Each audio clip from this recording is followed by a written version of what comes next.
What's up, agents? Welcome to another training. I'm Dalen Falcon with Matchbox Realty, and today we're learning how to do Comparative Market Analysis, or CMAs.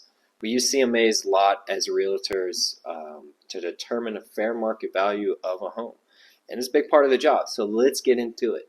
Whenever you're doing a CMA, you're going to need to know as much about the property as possible. You're going to need to know condition, square footage, number of beds and baths, the age, is it move-in ready? Is it a flip? What's it going to need for somebody to be able to move in this home? All those details are going to come into play when we're doing the CMA.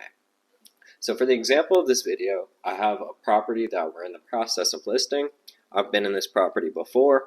You can see all the details right here on the screen, and we're going to go ahead and use this as our subject property to perform our CMA on. We're going to determine a value on this property. Scrolling through the photos, you can see it's like she's in nice shape. She was, like I said, move-in ready, doesn't need any repairs. Nice home, fresh, less than 10 years old. So let's get into it. We're going to go ahead and start a search and click on residential search and start a residential search tab. We're going to be looking for sold listings because I want hard data on what has sold in that area in the last 6 months. So the first thing we put in is sold for the status criteria, and then I'm going to go 6 months back. So I'm going to go to March 1st, and that's going to show us all the listings that have sold since March 1st. I know our property is a detached single family, so I'm going to put that in. It has 4 beds, 2 baths, so I want to have at least 2 baths in there, and there's not a whole lot of 4 baths out there, so I'm going to go ahead and put 3, but it'll show us the 4 beds as well because we're not setting a max on the bedroom. So it'll show it anything 3 bed, 2 bath, or larger. Square footage. Our house is 2,000 square foot, our subject property, so we're going to go ahead and put in a range. We'll go to 1,800 on the minimum and 2,200 on the maximum. So we could do a map search and highlight a specific area which we want to search in, but since this one's in a subdivision and it's pretty cut and dry, we're going to go ahead and just put in Dutchtown Meadows in the subdivision blank. And then we're going to run that search. Hit search at the top. And we can kind of get an overview of what we're looking at here. So we see some sold properties ranging from $345,000 to $402,000, right in the square footage that we were looking at, all built around the same time. And over here we can show our sold price per square foot. Now there's a lot of data here, so we're going to go ahead and kind of look through these listings really fast. Alright, so this one looks like it's in good or similar shape. 3 bed, 2 bath. Same thing with this one. Another 3-2. Good shape. Same thing here. Dead end. At the end of the street.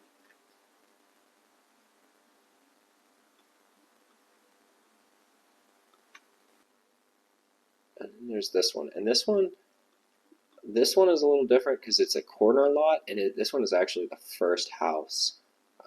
Familiar with this house. It's actually the first house in the subdivision. So this one, it sold a little bit higher than the rest of our comps, so I'm actually not going to use this one. So let's go back to our spreadsheet view. So I know that I'm going to use all of these comps except for this last one. So what I'm going to do is I'm going to check all of these guys. I'm going to check the ones that I want to use. Another way we could do this easy, if you wanted to check them all, you could select this checkbox at the top and it'll highlight them all. So I don't want this last one because it's the first house in the subdivision. It's on a corner lot. It's different. It's valued a little different from the rest of these that are farther in the subdivision. So I only want to use these. So now that I've got these checked, I'm going to click check up here at the top left, and that's only going to give me the ones that I've checked. So I'm ready to go ahead and perform my CMA. I'm going to go over here to reports, go all the way to CMA down at the bottom, CMA, and then I'm going to click CMA summary. and that's going to go ahead and give me my CMA report. So you can see from all the homes that sold here, we get the data: days on market, square foot, list price per square foot, sold price per square foot, and at the bottom we have our average, minimum, maximum, and then our median. So we're going to use the average most of the time, and that's going to kind of tell us right where we need to be at. So I'm going to take this number, 184, and I'm going to multiply it times our square footage, which is 2,000. And that's going to give us a value of about $368,000. And that's where I'm going to go ahead and factor in that this one has an extra bedroom. These are all 3 2s. Ours has an extra bedroom on it. And that's probably about $7,000 to $10,000 worth of value right there. So once we add that to the price, we should be around $370 to $375. But we know that we want to go for a quick sell with this property, so we're actually going to go ahead and list it at $370, which we did, and which we got under contract relatively fast. So it's pretty simple to determine the value of a home when it's in a subdivision, but sometimes they get a little trickier. Sometimes they're not in a subdivision. If this home, let's just say, wasn't in a subdivision, or was in an area that's a lot larger and a little bit more diverse, what I would do is I would do a map search.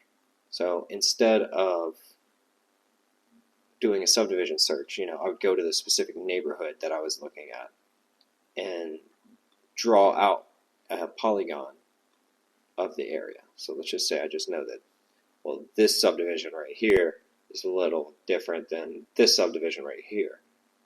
So we'll go ahead and highlight these, define my area, run the search. It'll bring me back to the spreadsheet, and I'll go ahead and look through these and then do the same thing.